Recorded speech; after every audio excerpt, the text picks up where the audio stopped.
नमस्कार माझ्या मैत्रिणींनो, आई बंधूंनो, स्वागत आहे आपलं माझ्या चॅनलमध्ये. त्याचं नाव आहे कर्णुकेस फॅमिली व्लॉग. हा माझा दुसराच व्लॉग आहे. पहिल्या व्लॉगमध्ये तर मी माझ्या कुटुंबाचा परिचय दिला, तर आज म्हटलं चला एक रेसिपी दाखवून द्या. मी आता तुम्हाला सांबार इडली सांबार जो असतो तो कसा करायचा याची रेसिपी दाखवते. माझ्या पद्धतीने कसा करायचा, तुमच्या पद्धतीने तुम्ही कसा करत असणार ते तुम्ही मला कमेंट बॉक्समध्ये सांगा. तोही मी ट्राय करून बघणार आणि त्यामध्ये अजून पुन्हा कुठलेही जिन्नस आपण अजून पुन्हा वापरू शकतो. मला तशा तर काही भाज्या मिळाल्या नाही व्यवस्थित, पण ज्या काही माझ्याकडे अवेलेबल होत्या त्या मी ॲड केल्या आणि सांबार बनवण्याचा प्रयत्न केला. आता तुम्ही सांगा की त्यामध्ये काय ॲड करू शकतो काय नाही. तुमच्या पद्धतीने तुम्ही मला सांगा, तुम्ही तुमच्या पद्धतीने कसा करता तसं सुद्धा आपण ट्राय करू आणि तसं सुद्धा मी रेसिपी दाखवणार. त्यानंतर रेसिपी दाखवल्यानंतर मला एक सुचलं मला की आपण नेहमी आपलं अविस्मरणीय क्षण आपण कुठे जातो किंवा मग आपल्या आठवणीतले क्षण असं आपण फोटोमध्ये कॅप्चर करतो आणि एखाद्या आवडल्याला आपण फ्रेमसुद्धा करतो. तर तेच माझ्या आठवणीतले काही क्षण आहे जे आम्ही फोटोमध्ये कॅप्चर केलेत. माझ्या मुलीचे, रावचे माझ्या हजबंडचे, आमचे, या सगळ्यांचे. तर ते सुद्धा मी तुमच्यासोबत शेअर करणार. त्यामागची गोष्ट, ते फोटो कसे काढण्यात आले, काय काढण्यात आले, या सगळ्या गोष्टी आपण शेअर करू. पण त्याआधी चला आपण सांबारची रेसिपी बघून घेऊ. चला रेसिपी सुरू करायच्या आधी आपण रेसिपीमध्ये काय साहित्य लागेल ते आपण एकदा बघून घेऊ. मी बॅक कॅमेरा सुरू करते आणि बघा मग काय काय साहित्य लागते काय काय नाही. यामध्ये काही सामान मिसिंग आहे, मला नाही मिळालं, तर ते थोडं ॲडजस्ट करून घ्या. बघू आपण. चला हे बघा, मी सुरुवातीला तूर डाळ घेतली, ते छान स्वच्छ धुतली आणि 3-4 शिट्ट्या मारून मग ती शिजवून घेतली. हे बघा याची कन्सिस्टन्सी बघा, थोडी दाटसर आहे, घट्ट आहे. त्यानंतर आपण घेतले आहे कांदा, उभा चिरला आहे कांदा. मी साधारण 2 कांदे घेतले, मध्यम आकाराचे 2 कांदे घेतले, 3 टमाटर घेतले, कोथिंबीर घेतली आणि गाजर घेतले. मला भाजीचं काही मिळालं नाही त्यामुळे फक्त माझ्याकडे गाजर होतं, मी गाजरच टाकते. तुम्ही कोहळं, मुंगण्याच्या शेंगा वगैरे तुम्ही ॲड करू शकता तुमच्या इच्छेप्रमाणे. तसंच मी हे तसंच हे मी लसण, अद्रक, मिरची, सांबार याचा मी पेस्ट करून घेतला. हा गोडनिंबाचा पाला आहे. ही आहे चिंचेची गार, चिंच भिजत घालून ठेवली. साधारण 15 मिनटं अगोदर मी चिंच भिजत घालून घेतली. फोडणी देण्याकरिता आपण घेतली आहे मोहरी. हे 2 पॉकेट मी सांबार मसाला घेतला आहे. 10 रुपयेवाला सांबार मसाला मिळतो ना पॉकेट, तो घेतलेला आहे. लाल मिरची, गूळ घेतली आहे. ही घेतली आहे मी वाळली मेथी. हे आहे धनीपूड, हे आहे घरचं तिखट, लाल तिखट आणि हे आहे हळद. गॅस सुरू करून त्यामध्ये मी 2 पडी तेल टाकले. तेलाला थोडं गरम होऊ देऊ, त्याला तडतडू देऊ.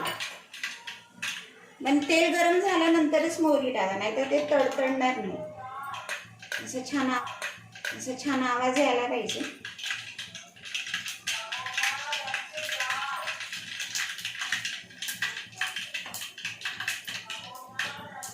गॅस थोडा कमी करू. त्यामध्ये वाढलेली मेथी,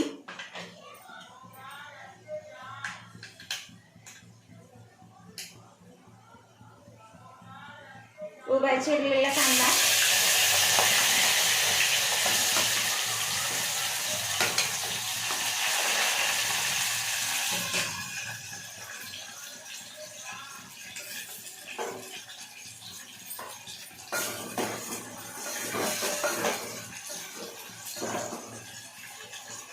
अद्रक, लसूण, कोथिंबीर आणि मिरचीचा जो आपण पेस्ट करून ठेवला तो टाकून देऊ 2 चम्मच. यामध्ये मी 2 पडी तेल टाकलं. तेल टाकल्यानंतर त्याला गरम होतील. त्यानंतर मी मोहरी टाकली आणि थोडीशी गॅस कमी करून मी त्यामध्ये वाढली मेथी टाकली. उभा चिरलेला कांदा टाकून मी अद्रक लसूणचा पेस्ट टाकला. आता याला थोडं शिजवून देऊ, कारण की दोन्ही गोष्टी कच्च्या असल्या कारणाने थोडं शिजलेला. थोडा फेरत राहू जेणेकरून बुडीला लागलं नाही पाहिजे.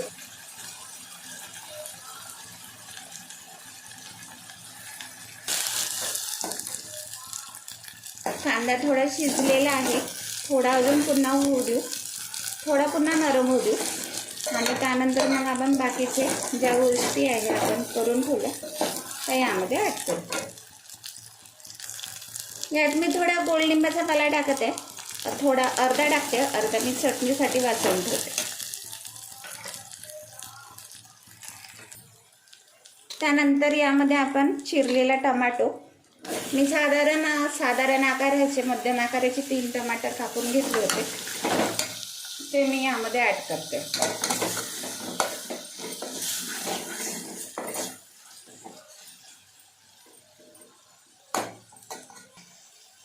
सोबतच मी यामध्ये मीठ टाकते, चवीनुसार मीठ घ्या.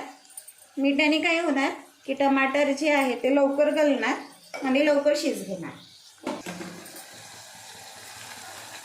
त्यानंतर आपण यामध्ये चिरलेला गाजर टाकू आणि त्याला थोडं शिजू देऊ. गाजर टाकू आणि थोडंसं सांबार सुद्धा टाकू.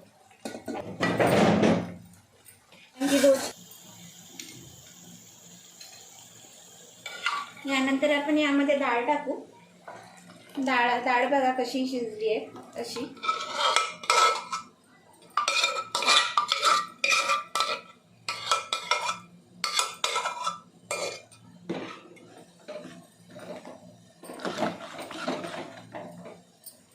ढवळून घेऊ. यामध्ये मी थोडं गिलासभर पाणी टाकलं आणि हे पूर्ण स्वच्छ करून मग मी यामध्ये टाकते.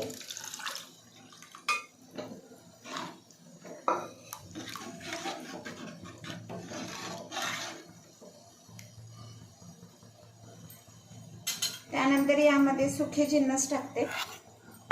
घरचं लाल तिखट, धनेपूड, लाल मिरच्या, हळद, तसेच सांबार मसाला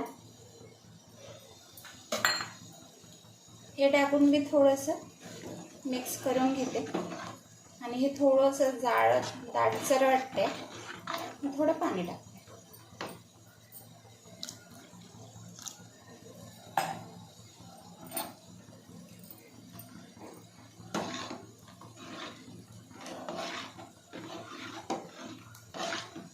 कलर बघा किती छान आहे.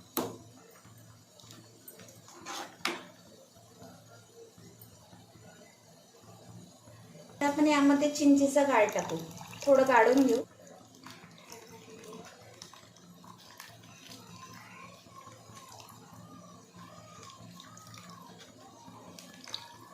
पंधरा ते 20 मिनिटं अगोदर भिजत घातली तरी तो गाळ चांगला तयार होतो. त्यानंतर याला ढवळून घ्या.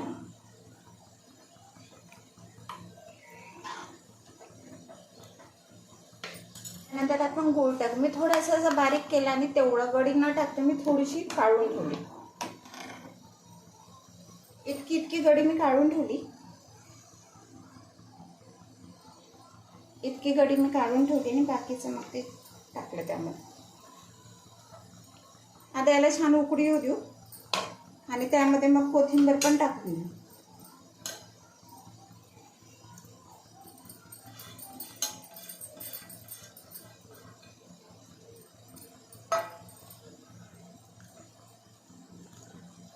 थोडी उकळी येऊ देऊ याला. हे बघा याला छान उकळी आली. याची कन्सिस्टन्सी बघा. याला थोडं अजून उकळू देऊ आणि मग गॅस फ्लेम बंद करून देऊ.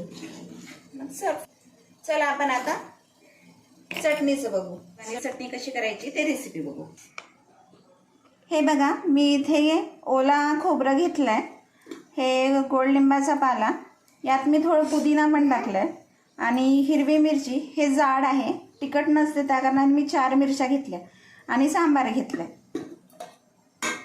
हे मिक्सरचं पॉट घेऊ. यामध्ये हे सगळे जे आहे पुदिना, कोथिंबीर, खोबरं आणि 4 मिरच्या या सगळ्या गोष्टी आपण यामध्ये ॲड करू. आणि हे जे आहे मिक्सरचं भांडं, यामध्येच मी लसण आणि मिरची, सांबार, कोथिंबीर याचा मी सगळा पेस्ट केला होता. तोच भांडा आहे, मी धुतला नाही. त्यामध्येच आपण हे जे आहे चटणी ते ग्राइंड करून घेऊ. सोप टाकू. याने टेस्ट पण छान येते आणि स्मेल पण छान येते. यामध्ये थोडं दही टाकू, दह्याने टेस्ट छान येते. थोडं दही टाकू, पुरतं नमक टाकू.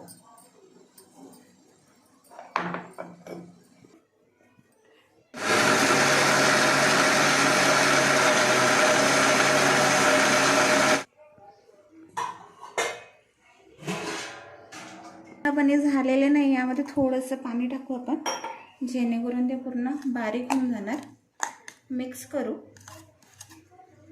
आणि मग पुन्हा मिक्सर सुरू करू, पर्टिक्युलरली बारीक करून घेऊ.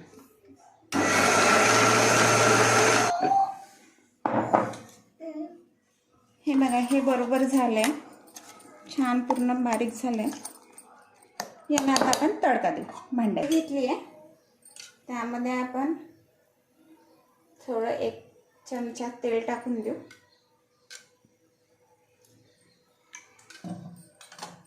पण झालं की मोहरी टाकू आपण, त्यामध्ये छान तडतडू देऊ.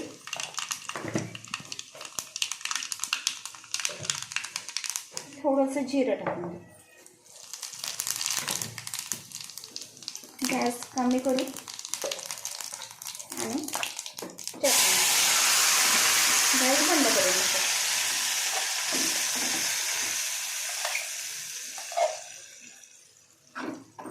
थोडंसं मिक्स करून देऊ.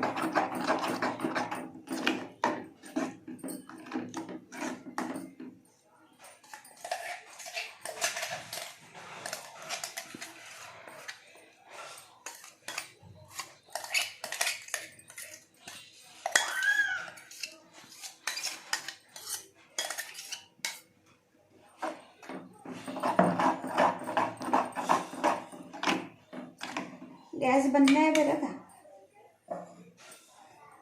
कारण की चटणीला असं उकडवून नाही लागत. कोथिंबीर टाकून देऊ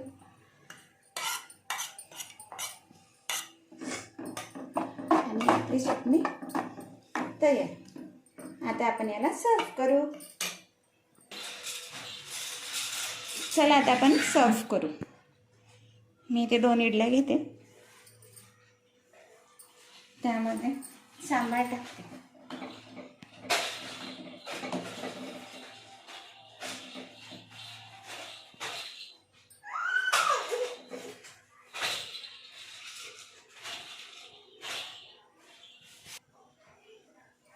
त्यामध्ये थोडी चटणी.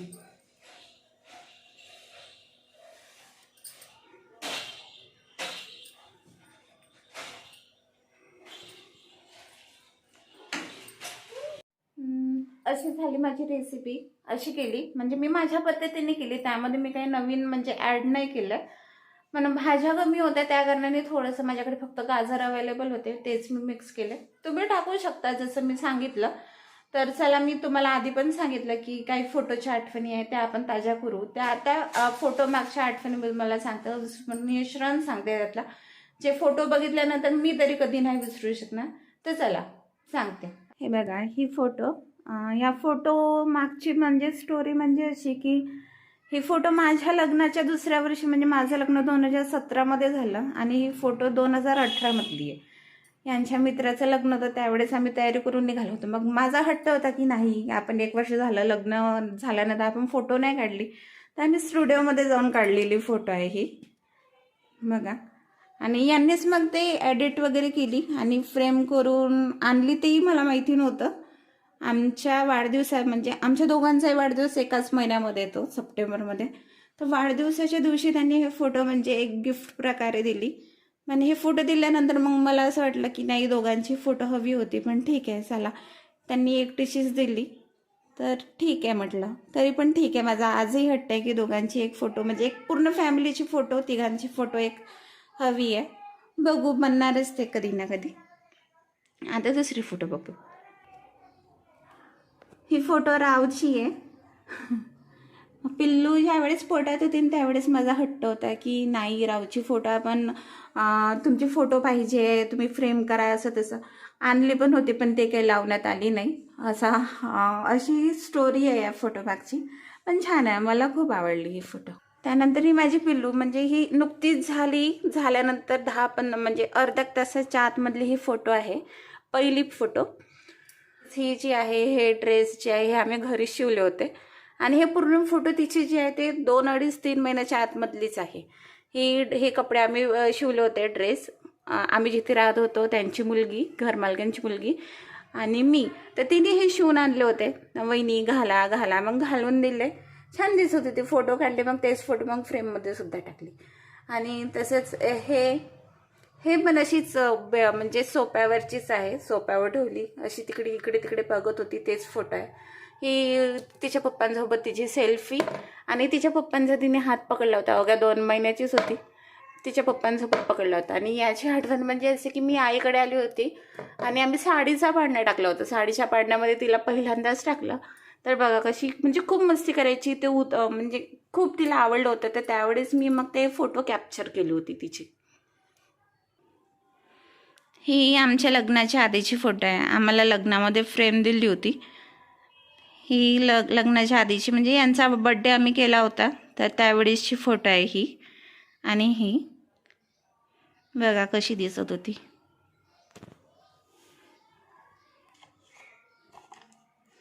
ही फोटो यांच्या मित्राच्या लग्नातली फोटो आहे. पार्लरमध्ये जाऊन तयारी केली होती. 4 महिन्याची प्रेग्नंट होती मी, पिल्लू पोटातच होती. कुहीला लग्न होतं, तर तिथे गेलो होतो आम्ही. त्या लग्नातली फोटो आहे ही, लग्नातलीच आहे आणि प्रेग्नंट असतानाचीच फोटो आहे बघा.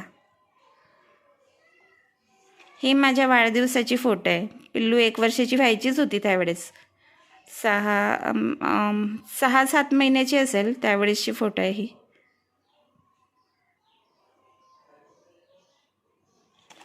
तसंच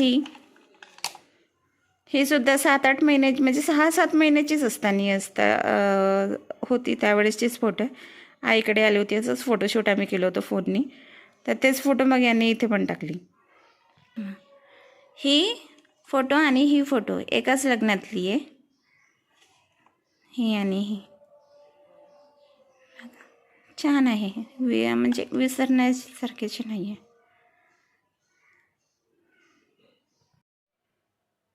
अशी आठवण आहे आमची. या फोटो आहे, तशाच या फोटो आहे, ती आहे, ही पण आहे. अशा आठवणी आहे.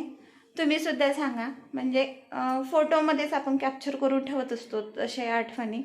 अशा तर आठवणीत राहते, पण एक म्हणजे आठवण कधीही आपण म्हणजे त्या क्षणापासून आपण 2 वर्ष 3 वर्ष नंतरही जर आपण ते फोटो पाहिले तर अचानक असं वाटते की नाही, आताच आपण जगलो, खूप लवकर म्हणजे ते दिवस गेले असं वाटते. तर अशी आठवणी होती, अशी आजची रेसिपी होती. तर आजचा व्हिडिओ कसा वाटला, काय वाटला सांगा. आवडला असेल तुम्हाला लाईक करा, शेअर करा, म्हणजे जेणेकरून तुमच्याकडून दुसऱ्यांनासुद्धा मग माहिती पडेल, दुसरेसुद्धा माझा ब्लॉग बघतील, व्हिडिओ बघतील. शेअर करा, तसेच माझ्या चॅनलला सबस्क्राईब करा आणि बेल बटनवर आयकॉन करा. धन्यवाद. नमस्कार.